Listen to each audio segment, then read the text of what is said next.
Hello students, this is the next lecture of your second chapter. In previous lectures I told you how will you create a table in datasheet view and design view as well. So in this lecture again I am going to create a table in the design view because I have to explain some properties related to the design view. So click the create tab and table design, you will get this screen. In previous lecture I told you that what is the difference between data sheet view and the design view. The difference is there that in data sheet view we can create structure as well as enter the data in the table or enter the record in the table. But in table design view only we can create the structure of the table, but to enter the data we need to come in the data sheet view.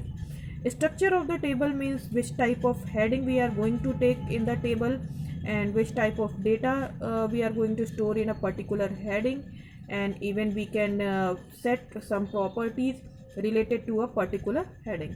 So in this table I am going to maintain here employee ID, and you will take the heading same as the previous table or the personal table.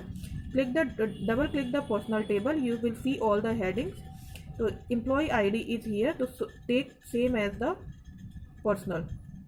The data type will be text because we don't need to perform any type of calculation on the data type, so we can take it as text data type. And in description you can define what type of heading you are creating this one, or what type of data you are going to store in this one. So here I can write here unique identification only. Description field is optional, means it depends on you that you want to give or not. In the second heading I'm going to maintain here the salary. Salary will be of the number type, number, and only these two headings will be there. See, these are the general properties related to a particular heading, in which the first one is the field size. Field size is used to define the maximum size for data stored in the text or number data type.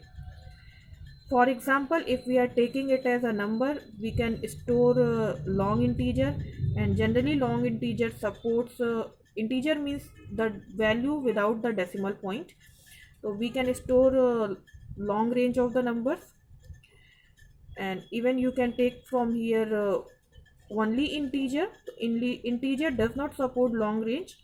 So if you want to store small numbers, then you can take the integer, and if you want to store the long range numbers, then you can take the long integer. Second one is the format. What is the format? This property specifies how the data in the field will be displayed, and every data type has a specific format to display it. Decimal places means how many points you want to keep with the decimal points. So auto it will take. Input mask, next one is the input mask. It is used to hide the data entered in the cell. For example, we want to show the data in the form of asterisk, whatever we are entering there, then we can hide by using the asterisk. So it is used to hide the actual data from the given symbol in this one. Caption is the alternative name for the field, means if you want to take another name for the particular field, then you can take the caption property.